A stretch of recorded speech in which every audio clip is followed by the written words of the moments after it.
Welcome to my YouTube channel love means Neha.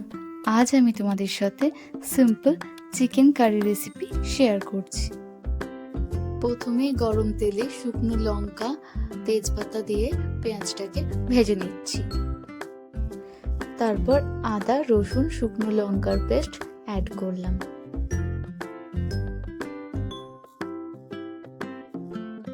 তারপর নুন হলুদ জিরে গুঁড়ো ধনে গুঁড়ো দিলাম।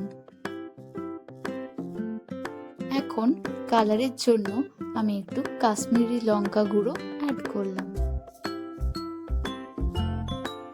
এরপর টমেটো দিয়ে একটু নেড়ে নিলাম।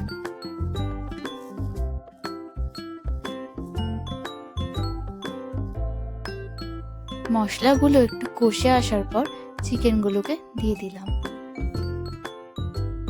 তারপর খানিকক্ষণ কষিয়ে নেওয়ার পরে ঝালের জন্য কাঁচা লঙ্কাগুলোকে দিলাম।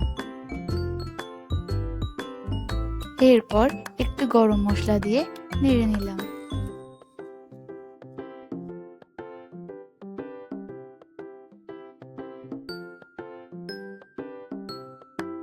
এখন পরিমাণ মতো মিট মশলা দিয়ে দিলাম।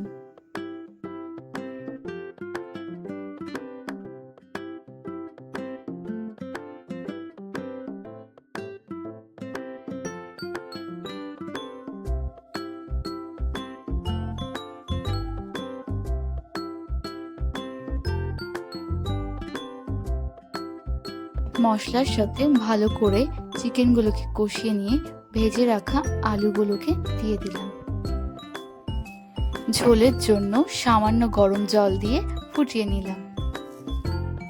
ফাইনালি চিকেন কারি তৈরি।